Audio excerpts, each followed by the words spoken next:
The drama is set in Italy, notorious for its powerful and ruthless mafia. The protagonist, Vincenzo Cassano, had an unusual background. He was born in Korea and spent his early years in an orphanage before being adopted by an Italian family. Unfortunately, fate had other plans, and his adoptive family was tragically killed, leaving him an orphan once again. The Cassano mafia family took him under their wing and raised him as their own. Vincenzo grew up to become a prominent member of the mafia, working as a legal advisor and lawyer. He was respected and feared in equal measure, known for his sharp mind and ruthless tactics. But life took a turn when Vincenzo's beloved boss passed away, leaving him with a difficult decision. He had to leave his home in Italy and return to South Korea.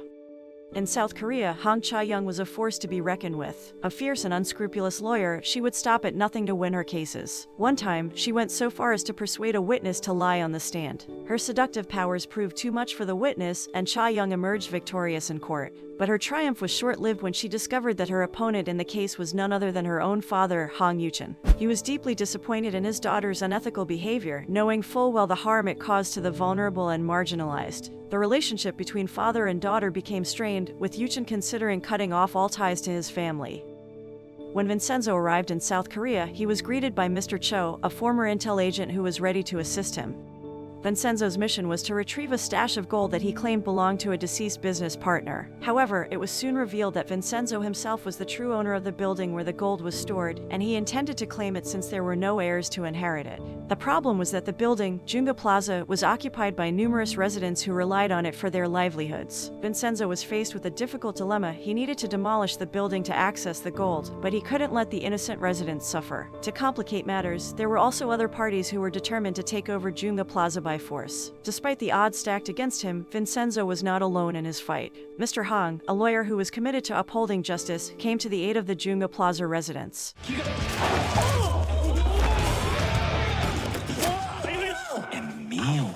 Vincenzo and Mr. Hong joined forces to take on their enemies. As they worked together to protect Jumba Plaza and its residents, they began to develop a deep bond. Despite their different backgrounds and personalities, they shared a common goal and mutual respect. Their adversary was the Babel Group, a powerful conglomerate led by ruthless individuals who valued power above all else. The group planned to demolish Jumba Plaza and build a towering business district in its place. To achieve their goal, they resorted to unethical tactics and even bribed law firms to do their bidding. Unfortunately, one of the law firms they bought out was the same one that Hong Cha-young worked for. She had unwittingly become entangled in the Babel Group's schemes, much to her father's dismay. Mr. Hong was deeply disappointed in his daughter, knowing that she had compromised her principles for the sake of her career. Jumba Plaza was a melting pot of different businesses, each with its unique story and set of characters. At the heart of it all was Jipuragi Law Firm, headed by Mr. Hong and his colleagues, who were determined to defend the rights of the residents and preserve their way of life. Other businesses included the pawn shop, owned by Mr. Lee and Ms. Zhang, who had a knack for finding hidden treasures in the items they received. Zeldris Cleaners, run by Mr. Tak, was a laundry business that prided itself on its attention to detail. Miss Seo managed Destiny Piano, where aspiring musicians could hone their skills. Arno Restaurant, headed by Mr. Toto and his apprentice, served up delicious food to hungry patrons. Go Step Dance Studio, managed by Larry Kang, was a place where people could let loose and dance to their heart's content. And lastly, Nanyang Temple, a place of worship tended by two wise monks. However, amidst this eclectic mix of people and businesses was an undercover intel agent, Lee Chialwook. Disguised as an apprentice in Mr. Toto's restaurant, he was tasked with spying on Vincenzo, whom the authorities suspected of being a mafia member. Jumba Plaza faced a dire situation as the authorities were set to demolish the building. Vincenzo knew that he needed to buy time to come up with a solution, so he organized a lavish party at the plaza and even invited the Italian ambassador to attend. The move worked, and the eviction team was forced to retreat, giving Vincenzo and his allies a temporary reprieve. Despite their rocky relationship, Cha-young became increasingly worried about her father's safety when she learned of the imminent demolition. She was afraid that something terrible might happen to him, but when she saw how Vincenzo had found a creative way to thwart the authorities, she began to admire him. Cha-young felt torn when she discovered that she had been unwittingly working for the Babel Group, the very same people who wanted to tear down Jumba Plaza. She begged her father to stop defending the building, fearing that he might be hurt if he continued. However, Mr. Hong remained resolute and continued to fight for justice. Vincenzo, who was aware of Cha-young's dilemma, warned her not to choose the wrong side. He knew that regret was a bitter pill to swallow and urged her to be careful in her choices. As Vincenzo prepared to leave South Korea, he urged Cha-young to make amends with her father before it was too late. 그 연고는 아닙니까?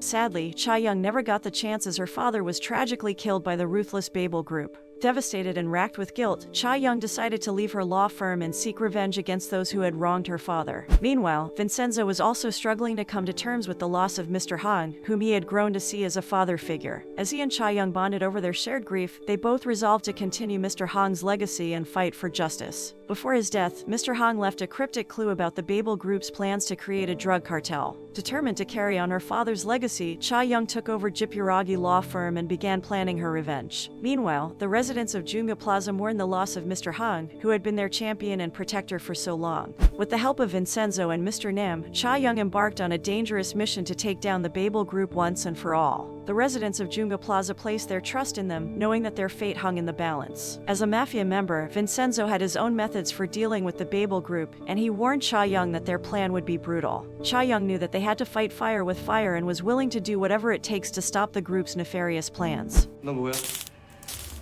욕조?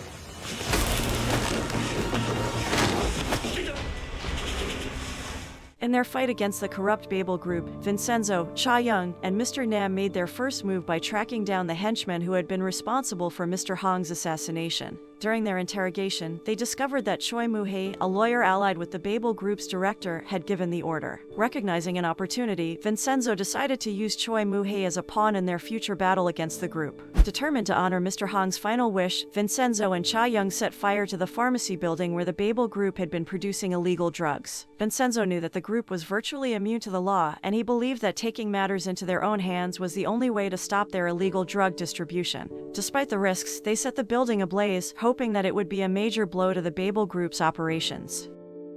Despite facing a formidable opponent in the form of the corrupt Babel Group, Vincenzo and Cha-young refused to give up their fight for justice. Day after day, they worked tirelessly to gather evidence against the group, planning their every move carefully. But their opponent was no ordinary company. They were backed by powerful Korean politicians, making their battle all the more difficult. Despite filing several lawsuits, they had yet to achieve any significant success. Undeterred, they continued their search for weaknesses in the Babel Group's operations, determined to bring the group to justice no matter the cost. As they delved deeper into the group's activities, they discovered just how far the Babel Group was willing to go to protect their interests. They paid off judges and even assassinated anyone who stood in their way. The group's director, Jang Junwoo, was practically untouchable thanks to his brutal lawyer and corrupt prosecutor who were constantly defending him from prosecution. It was clear that they were dealing with three dangerous and powerful foes who were the masterminds behind all of the Babel Group's crimes.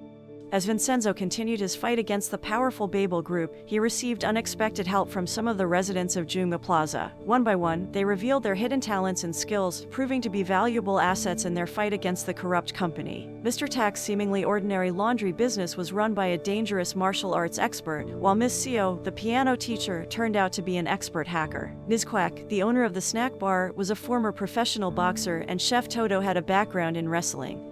Even Mr. Lee, the owner of a pawn shop, was a former MMA fighter, while his wife was a weightlifter.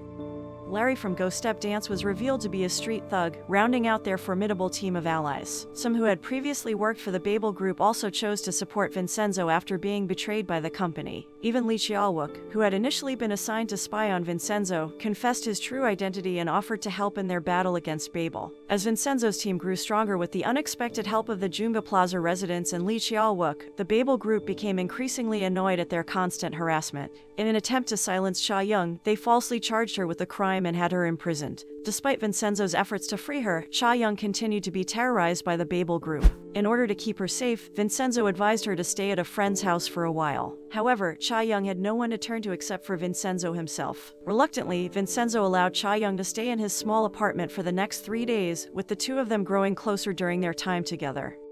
Vincenzo found himself in a face-off with a group of Babel envoys who had it out for him. But the envoys underestimated the mafia man, as he was accustomed to handling multiple attackers.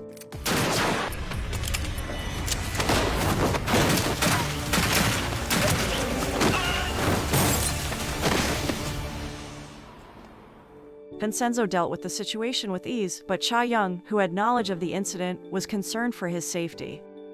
After the encounter, Vincenzo sought refuge in Cha-young's residence, where they spent the night drinking and chatting. During this time, Cha-young began to question the cause of her racing heart whenever she was in Vincenzo's arms. Was it simply the adrenaline rush from the danger they were in, or something more profound? To test her feelings, Cha-young embraced Vincenzo once again but found no answers.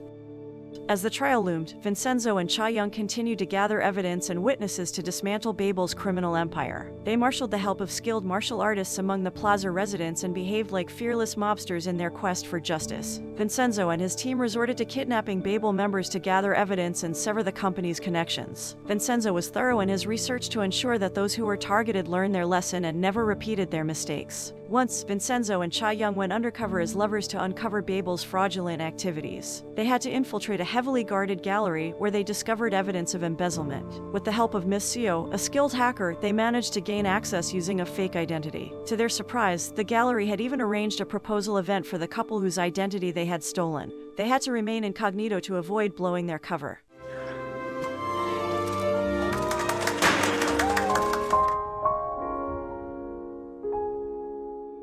After successfully completing their mission, Vincenzo and Cha-young returned home but found themselves in an awkward situation. After gathering intelligence from various sources, Vincenzo realized that the gold he was seeking was more than just a valuable treasure. Among the gold, he discovered a top-secret document containing evidence of corruption, embezzlement, murder, and other crimes committed by Korean officials. With the help of his men, Vincenzo managed to access the safe where the file was stored without damaging the building. Upon examination, they confirmed the existence of the document. Initially, Vincenzo and his team were overjoyed at their discovery. However, their elation was short-lived as they realized that they could not get back into the safe once they had left. To make matters worse, the only tool that could open the safe was accidentally dropped. Despite this setback, Vincenzo had obtained the ultimate weapon to expose the truth, including the illegal activities of the Babel Group. Meanwhile, the Babel villains were aware of the existence of the secret file, also known as the guillotine. They feared the consequences of the truth being revealed but also saw an opportunity to exploit and blackmail anyone associated with the document. Their ambition to obtain the file had reached new heights. Vincenzo has a painful past in Korea. His mother abandoned him at an orphanage when he was a child, leaving him with a deep sense of betrayal and anger. Even after being adopted by an Italian family and becoming a member of the mafia, Vincenzo could never forget what his mother had done to him. His resentment towards her ran deep. 5 years ago, Vincenzo's mother was imprisoned on false charges. Despite his desire to help, Vincenzo was unable to do so as he could not practice law in a foreign country. He had to contain his rage and disappointment. Fortunately, Cha-young's father, who has since passed away, was there to help. He willingly took on Vincenzo's mother's case, even though he was not compensated for his services. Vincenzo's mother had given up on life and was unwilling to face the retrial of her case. She would rather die than suffer any more pain. When Mr. Hong, who used to visit Vincenzo's mother in prison, meets Vincenzo, he realizes that the young man is her son. The two men become close, and Mr. Hong arranges a meeting between Vincenzo and his mother at the hospital, where she is being treated for her illness. Although they recognize each other, they pretend not to, hoping that their reunion will bring about reconciliation and closure. Vincenzo longs for his mother to acknowledge him and apologize for what she did to him, but she remains hesitant to admit her identity as his parent. Following Mr. Hong's death, Vincenzo made it a priority to visit his mother regularly, despite his stern demeanor. He truly cared for her, but his unresolved feelings of disappointment and betrayal still lingered. Cha-young, sensing Vincenzo's anxiety, mistakenly assumes that the woman he frequently visits is a relative of hers trying to bring them closer together. Despite the limited time they spent together, Vincenzo cherished the moments he had with his mother. However, his determination to take down the Babel Group never wavered. Frustrated by his inability to get rid of Vincenzo, the Babel director plans a vicious retaliation, torturing him and tracing his family tree. Tragically, they discover Vincenzo's mother in the hospital and murder her.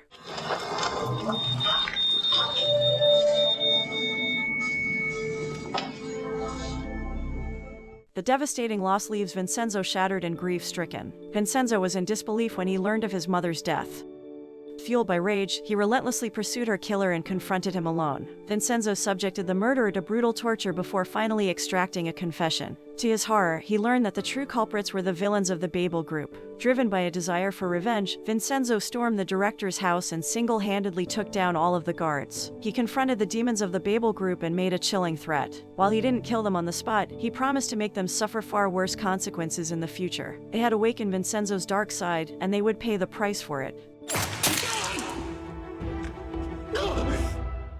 Vincenzo was filled with regret for his inability to save his mother and blamed himself for her tragic fate. When he received a letter from her after her death, his tears flowed freely. In the letter, his mother expressed her love for him and apologized for not being able to be with him throughout his life. While it may have been easy for Vincenzo to kill the Babel criminals, he refused to do so without first making them suffer. For a mafia, simply killing their enemies is an act of kindness. Vincenzo's desire for revenge was matched only by his determination to make those responsible pay for their crimes. Hansial, director Babel's brother, planning to betray him all along, trying repeatedly to get close to Vincenzo. However, Vincenzo was resolute in his refusal to associate with family traitors, claimed that he wanted to put the Babel Group back on the right track. Vincenzo challenged him to prove his sincerity and intentions. Meanwhile, the corrupt prosecutor who was loyal to director Babel began to turn against him, seeking protection from someone who could defend him from Vincenzo's wrath. He made a deal with a corrupt vice presidential candidate, promising to reveal the location of the dangerous guillotine file in exchange for protection.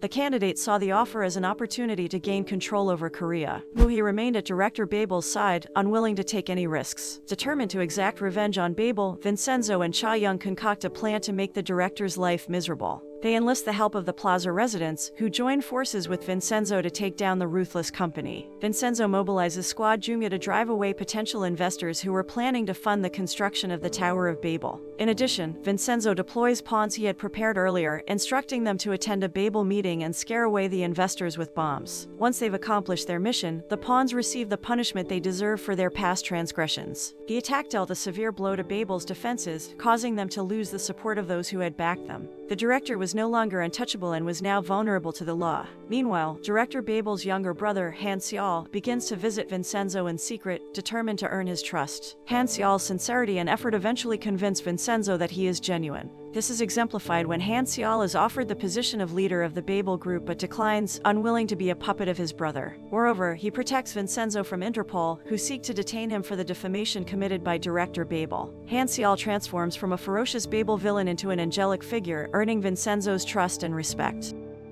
Several people, including Ms. Seo, Agent Lee, and Cha Young, as well as Mr. Cho, become aware of the presence of gold in the Jumba Plaza. They overheard Vincenzo and Mr. Cho discussing it, and they begin to devise a plan to locate and retrieve the gold. Ms. Seo volunteers to help Vincenzo break into the safe, promising to do so if he allows her to join the mission. This was the best option as Vincenzo wouldn't have to destroy the plaza to get to the gold. Two monks from Nayang Temple, who also noticed the gold, were the next residents to join the search. They were able to locate the golden safe beneath their temple as they often sensed an electrical charge while meditating. After discovering the location, Vincenzo had no choice but to accept the monks' assistance. They eventually decided on the best time to break into the safe, and Miss Seo successfully disabled the security system. They gradually moved the gold to Cha Young's house each day, and Vincenzo was one step closer to achieving his ultimate goal of revenge against Babel.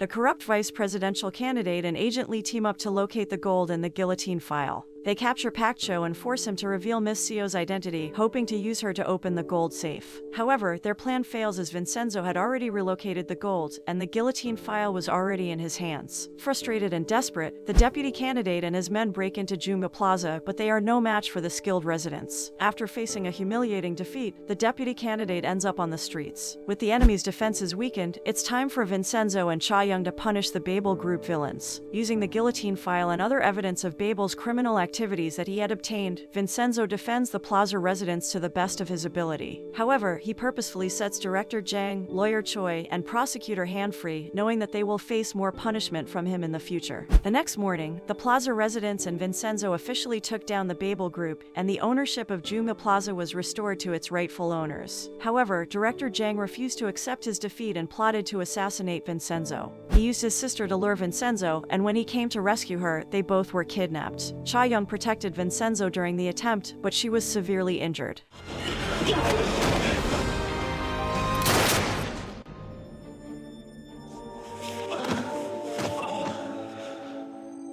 Unfortunately, Hansial sacrificed himself to help Vincenzo and Cha Young escape.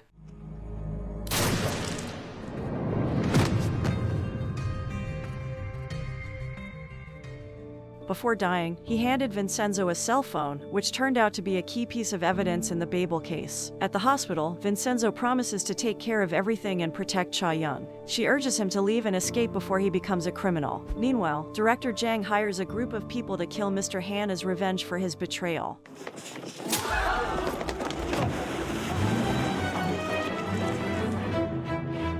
Vincenzo heads to Muhi's office with the intention to punish her for all the wrongdoings she had committed. He sees her as a monster that needs to be eliminated, not as a woman.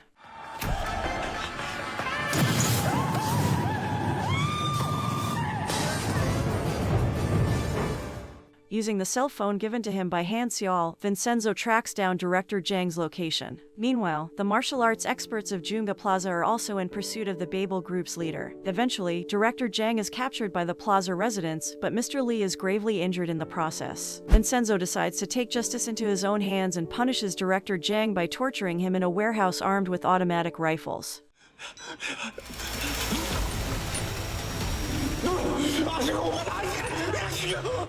He leaves director Zhang tied to a chair before meeting with Mr. Cho and Agent Li to obtain a new identity. With the data about to expire, Vincenzo had to leave immediately. Cha Young unexpectedly arrives to say goodbye to Vincenzo, and they share a heartfelt hug. Vincenzo knows he has little time left and must leave. A month later, the media reports that Vincenzo is still wanted for his crimes, and the residents of Jumba Plaza continue to live their lives as best they can. The guillotine file was handed over to Agent Li, while Miss Seo and the monk who kept the golden Buddha statue received their shares of the gold. Cha Young received an invitation to an event celebrating diplomatic relations between Korea and Italy. At the event, Cha Young was surprised to see Vincenzo walking beside her. She smiled as she saw him and asked how he managed to attend the event. Vincenzo revealed that he arrived in Korea secretly with the Italian delegation and had to leave the next day. He informed Cha Young that he had become a mafia boss and purchased an island in Italy. In a heartwarming scene, Vincenzo expresses his gratitude to Cha Young for helping him hide the gold in her house. He then surprises her by revealing that he has bought a private island in Italy and invites her to visit. He confesses that he has always thought of her since he left Korea and that there is a special place on the island for the person he loves, which is Cha Young. But Cha Young insists that she does not feel the same way. Vincenzo, however, proves his love for her and says that he must leave Korea immediately because he did not find the freedom he was looking for. The two embrace for one last time before Vincenzo leaves. The moral lesson learned from this drama is always choose your allies wisely and be careful of the company you keep. You never know when they might come back to haunt you or have unforeseen consequences.